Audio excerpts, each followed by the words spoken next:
Hello everyone, Thersites the Historian here. Let us resume our reading of Edward Gibbon's The Decline and Fall of the Roman Empire by finishing the story of Commodus that we started last time. Commodus, of course, is one of the most famous Roman emperors, I should say infamous because of what he's known for. Last time we looked at the first half of his reign and how he was under the advice of Pertinax. He since has slain Pertinax and replaced him with Cleander. And according to Gibbon, Cleander is a much more wily and altogether more dangerous and corrupt individual. So now we will go through the final years of Commodus when he finally attracted enough negativity around himself to make sure that he was assassinated. And of course, with him, the last of the Antonine dynasty would perish. So, let us resume with what Gibbon had to say about this topic in part 2 of chapter 4. Pestilence and famine contributed to fill up the measure of the calamities of Rome. The first could be only imputed to the just indignation of the gods. But a monopoly of corn, supported by the riches and power of the minister, was considered as the immediate cause of the second. The popular discontent, after it had long circulated in whispers, broke out in the assembled circus. The people quitted their favorite amusements for the more delicious pleasure of revenge, rushed in crowds towards a palace in the suburbs, one of the emperor's retirements, and demanded, with angry clamors, the head of the public enemy. Cleander, who commanded the Praetorian guards, ordered a body of cavalry to sally forth and disperse the seditious multitude. The multitude fled with precipitation towards the city. Several were slain, and many more were trampled to death. But when the cavalry entered the streets, their pursuit was checked by a shower of stones and darts from the roofs and windows of the houses. The foot guards, who had been long jealous of the prerogatives and insolence of the Praetorian cavalry, embraced the party of the people. The tumult became a regular engagement and threatened a general massacre. The Praetorians, at length, gave way, oppressed with numbers, and the tide of popular fury returned with redoubled violence against the gates of the palace, where Commodus lay, dissolved in luxury, and alone unconscious of the civil war. It was death to approach his person with the unwelcome news. He would have perished in this supine security had not two women, his eldest sister Fadila and Marcia, the most famous or favored of his concubines, ventured to break into his presence. Bathed in tears and with disheveled hair, they threw themselves at his feet, and with all the pressing eloquence of fear, discovered to the affrighted emperor the crimes of the minister, the rage of the people, and the impending ruin, which in a few minutes would burst over his palace in person. Commodus started from his dream of pleasure and commanded that the head of Cleander should be thrown to the people. The desired spectacle instantly appeased the tumult, and the son of Marcus might even yet have regained the affection and confidence of his subjects. But every sentiment of virtue and humanity was extinct in the mind of Commodus. Whilst he thus abandoned the reins of empire to these unworthy favorites, he valued nothing in sovereign power, except the unbounded license of indulging his sensual appetites. His hours were spent in a seraglio of 300 beautiful women, and as many boys, of every rank and of every province. And wherever the art of seduction proved ineffectual, the brutal lover had recourse to violence. The ancient historians had expatiated on these abandoned scenes of prostitution, which scorned every restraint of nature or modesty. But it would not be easy to translate their too faithful descriptions into the decency of modern language. The intervals of lust were filled up with the basest amusements. The influence of a polite age, and the labor of an attentive education, had never been able to infuse into his rude and brutish mind the least tincture of learning, and he was the first of the Roman emperors totally devoid of taste for the pleasures of the understanding.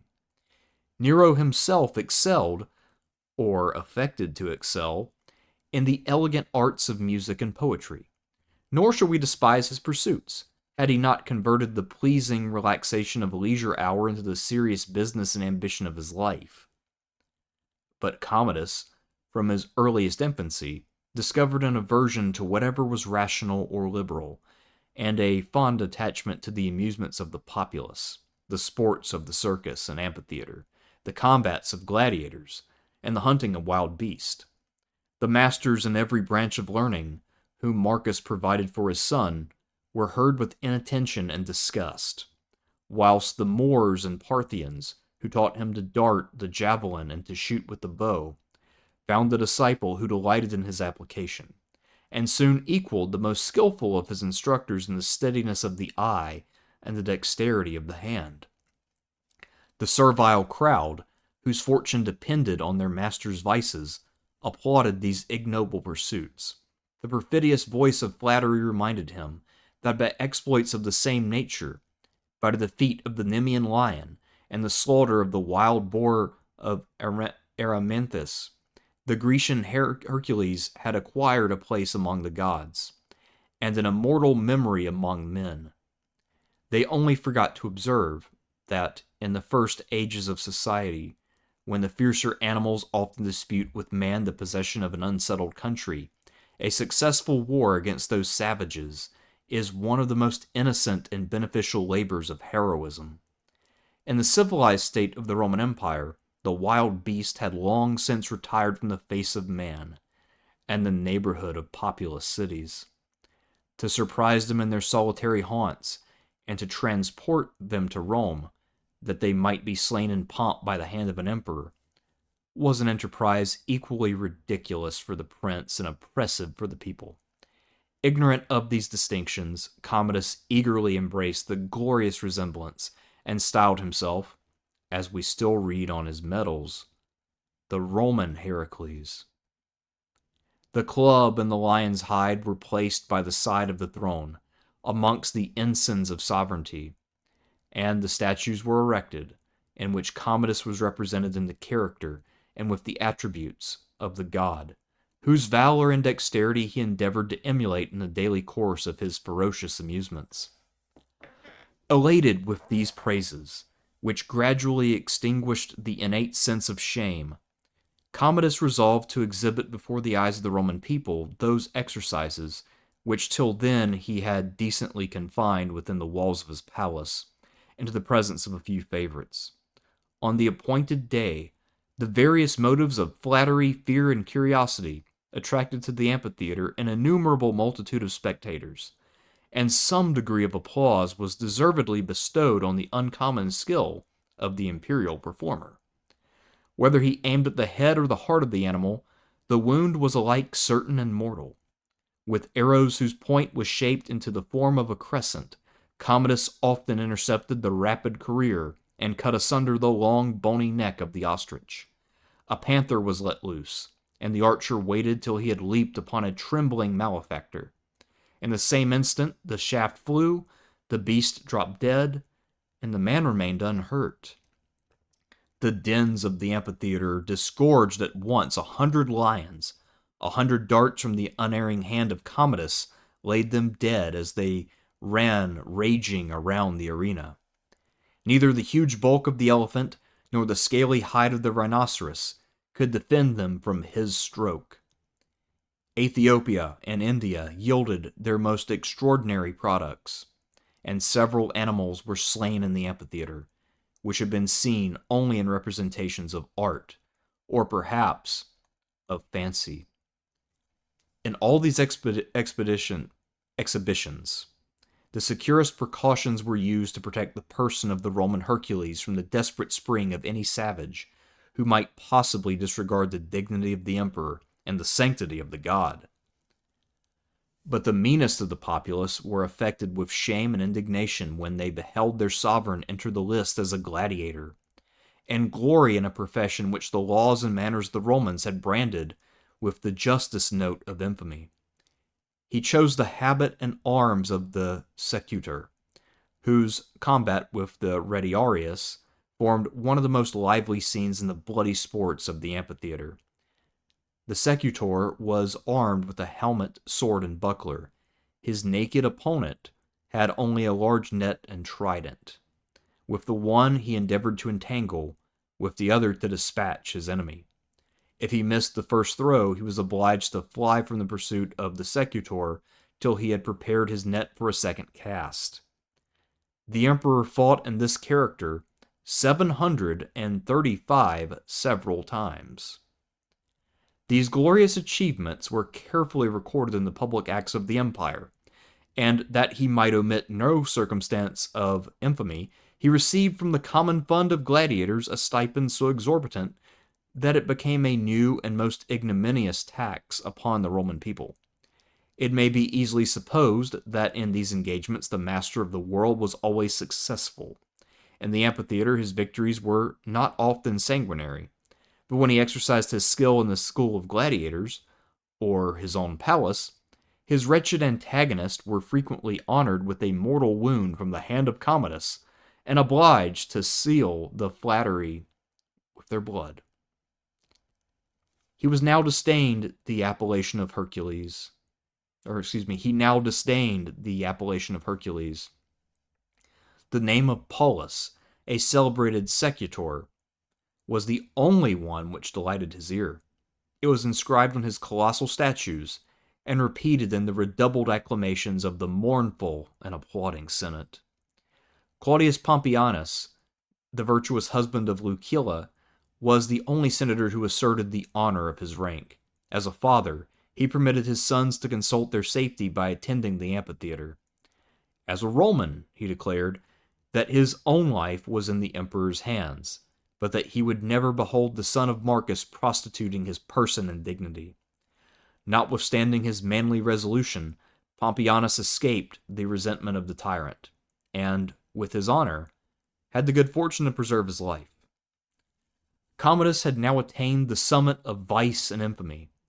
Amidst the acclamation of a flattering court, he was enabled to disguise from himself that he had deserved the contempt and hatred of every man of sense and virtue in his empire. His ferocious spirit was irritated by the consciousness of that hatred, by the envy of every kind of merit, by the just apprehension of danger, and by the habit of slaughter, which he contracted in his daily amusements.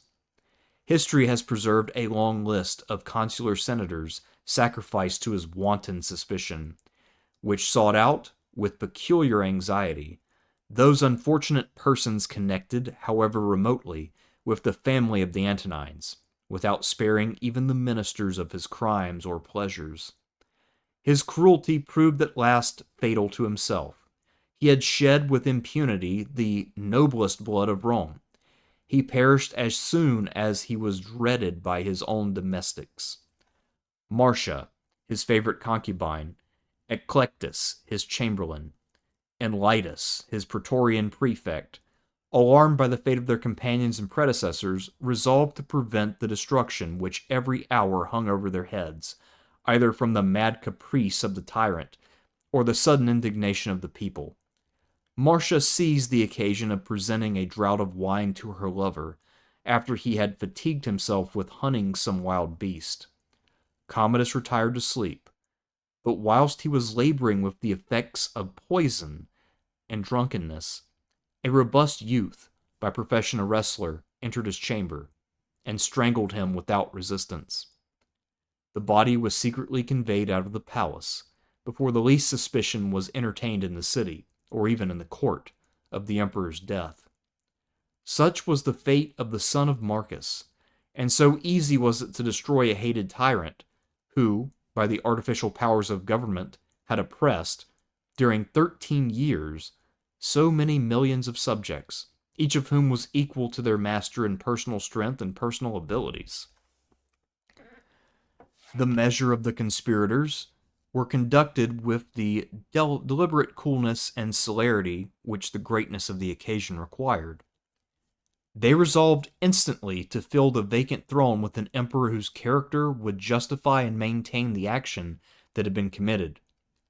They fixed on Pertinax, prefect of the city, an ancient senator of consular rank, whose conspicuous merit had broke through the obscurity of his birth, and raised him to the first honors of the state.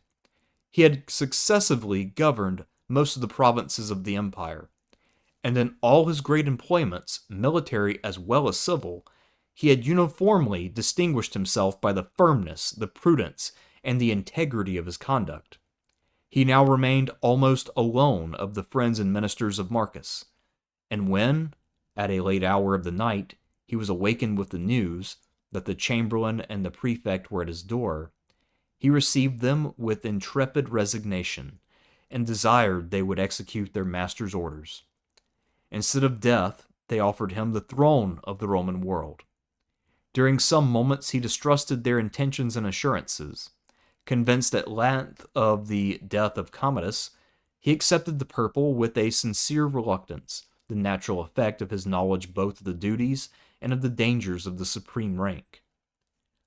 Laetus conducted without delay his new emperor to the camp of the Praetorians, diffusing at the same time through the city a seasonable report that Commodus died suddenly of an apoplexy, and that the virtuous Pertinax had already succeeded to the throne. The guards were rather surprised than pleased with the suspicious death of a prince, whose indulgence and liberality they alone had experienced. But the emergency of the occasion, the authority of the prefect, the reputation of Pertinax, and the clamors of the people obliged them to stifle their secret discontents, to accept the donative promised by the new emperor, to swear allegiance to him, and with joyful acclamations and laurels in their hands to conduct him to the Senate House, that the military consent might be ratified by the civil authority. This important night was now far spent. With the dawn of day and the commencement of the new year, the senators expected a summons to attend an ignominious ceremony. In spite of all remonstrances, even of those of his creatures who had yet preserved any regard for prudence or decency, Commodus had resolved to pass the night in the gladiator's school, and from thence to take possession of the consulship in the habit and with the attendance of that infamous crew. On a sudden, before the break of day, the Senate was called together in the Temple of Concord to meet the guards and to ratify the election of a new emperor.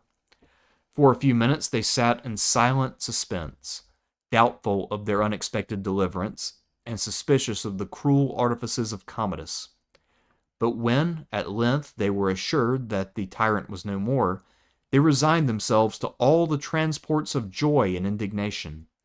Pertinax, who modestly represented the meanness of his extraction, and pointed out several noble senators more deserving than himself of the empire, was constrained by their dutiful violence to ascend the throne, and received all the titles of imperial power, confirmed by the most sincere vows of fidelity.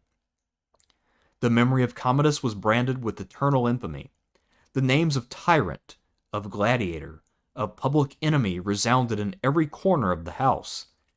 They decreed in tumultuous vote that his honors should be reversed, his titles erased from the public monuments, his statues thrown down, his body dragged with a hook into the stripping room of the gladiators to satiate the public fury.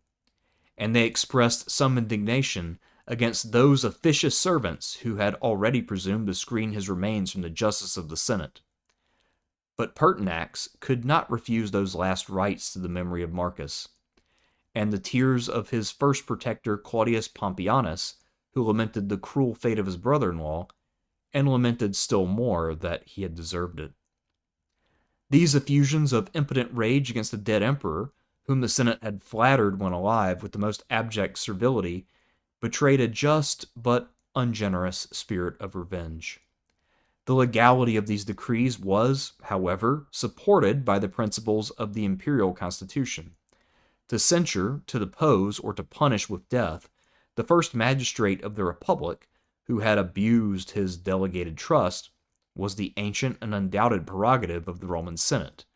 But the feeble assembly was obliged to content itself with inflicting on a fallen tyrant that public justice, from which, during his life and reign, he had been shielded by the strong arm of military despotism. Pertinax found a nobler way of condemning his predecessor's memory, by the contrast of his own virtues with the vices of Commodus. On the day of his accession, he resigned over to his wife and son his whole private fortune. that they might have no pretense to solicit favors at the expense of the state. He refused to flatter the vanity of the former with the title of Augusta, or to corrupt the inexperienced youth of the latter with the rank of Caesar. Accurately distinguishing between the duties of a parent and those of a sovereign, he educated his son with a severe simplicity, which, while it gave him no assured prospect of the throne, might in time have rendered him worthy of it. In public, the behavior of Pertinax was grave and affable. He lived with the virtuous part of the Senate, and in a private station he had been acquainted with the true character of each individual. Without either pride or jealousy, considered them as friends and companions, with whom he had shared the danger of the tyranny, and with whom he wished to enjoy the security of the present time. He very frequently invited them to familiar entertainments, the frugality of which was ridiculed by those who remembered and regretted the luxurious prodigality of Commodus. To heal, as far as I was possible, the wounds inflicted by the hand of tyranny was the pleasing but melancholy task of Pertinax. The innocent victims, who yet survived, were recalled from exile, released from prison, and restored to the full possessions of their honor and fortunes. The unburied bodies of murdered senators, for the cruelty of Commodus endeavored to extend itself beyond death, were deposited in the sepulchres of their ancestors. Their memory was justified, and every consolation was bestowed on their ruined and afflicted families. Among these consolations, one of the most grateful was the punishment of the delators, the common enemies of their master, of virtue, and of their country. Yet, even in the inquisition of these legal assassins, Pertinax proceeded with a steady temper, which gave everything to justice and nothing to popular prejudice and resentment. The finances of the state demanded the most vigilant care of the emperor. Though every measure of injustice and extortion had been adopted, which could collect the property of the subject into the coffers of the prince, the rapaciousness of Commodus had been so very inadequate to his extravagance that upon his death no more than 8,000 pounds were found in the exhausted treasury to defray the current expenses of government and to discharge the pressing demand of a liberal donative, which the new emperor had been obliged to promise to the Praetorian guards. Yet, under these distressed circumstances, Pertinax had the generous firmness to remit all the oppressive taxes invented by Commodus, and to cancel all the unjust claims of the treasury, declaring in a decree of the Senate that he was better satisfied to administer a poor republic with innocence than to acquire riches by ways of tyranny and dishonor. Economy and industry he considered as the pure and genuine sources of wealth, and from them he soon derived a copious supply for the public necessities. The expense of the household was immediately reduced to 1/2. All the instruments of luxury Pertinax exposed to public auction: gold and silver plate, chariots of a singular construction, a superfluous wardrobe of silk and embroidery, and a great number of beautiful slaves of both sexes, excepting only, with attentive humanity, those who were born in a state of freedom, and had been ravished from the arms of their weeping parents. At the same time that he obliged the worthless favorites of the tyrant to resign a part of their ill-gotten wealth, he satisfied the just creditors of the state and unexpectedly discharged the long arrears of honest services. He removed the oppressive restrictions which had been laid upon commerce, and granted all the uncultivated lands in Italy and the provinces to those who would improve them, with an exemption from tribute during the term of 10 years. Such a uniform conduct had already secured to Pertinax the noblest reward of a sovereign, the love and esteem of his people. Those who remembered the virtues of Marcus were happy to contemplate in their new emperor the features of that bright original, and flattered themselves that they should long enjoy the benign influence of his administration. A hasty zeal to reform the corrupted state, accompanied with less prudence than might have been expected from the years and experience of Pertinax, proved fatal to himself and his country. His honest indiscretion united against him the servile crowd, who found their private benefit in the public disorders, and who preferred the favor of a tyrant to the inexorable equality of the laws. Amidst the general joy, the sullen and angry countenance of the Praetorian guards betrayed their inward dissatisfaction. They had reluctantly submitted to Pertinax. They dreaded the strictness of the ancient discipline, which he was preparing to restore, and they regretted the license of the former reign. Their discontents were secretly fomented by Lytus, their prefect, who found, when it was too late, that his new emperor would reward a servant, but would not be ruled by a favorite. On the 3rd day of his reign, the soldiers seized on a noble senator, with a design to carry him to the camp and to invest him with the imperial purple. Instead of being dazzled by the dangerous honor, the affrighted victim escaped from their violence and took refuge at the feet of Pertinax.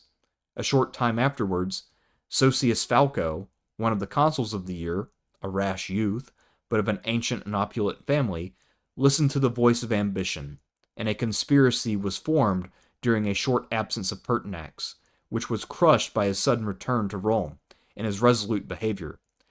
Falco was on the point of being justly condemned to death as a public enemy, had he not been saved by the earnest and sincere entreaties of the injured emperor, who conjured the Senate that the purity of his reign might not be stained by the blood even of a guilty senator. These disappointments served only to irritate the rage of the Praetorian guards. On the 28th of March, 86 days only after the death of Commodus, a general sedition broke out in the camp, which the officers wanted either power or inclination to suppress. 200 or 300 of the most desperate soldiers marched at noonday, with arms in their hands and fury in their looks, towards the imperial palace. The gates were thrown open by their companions upon guard, and by the domestics of the old court, who had already formed a secret conspiracy against the life of the too virtuous emperor. On the news of their approach, Pertinax, disdaining either flight or concealment, advanced to meet his assassins, and recalled to their minds his own innocence and the sanctity of their recent oath. For a few moments they stood in silent suspense, ashamed of their atrocious design, and awed by the venerable aspect and majestic firmness of their sovereign, till at last, the despair of pardon reviving their fury, a barbarian of the country of Tongrus leveled the first blow against Pertinax, who was instantly dispatched with a multitude of wounds. His head, separated from his body and placed on a lance, was carried in triumph to the Praetorian camp, in the sight of a mournful and indignant people, who lamented the unworthy fate of that excellent prince, and the transient blessings of a reign, the memory of which could only serve to aggravate their approaching misfortunes. And so that is the end of chapter 4.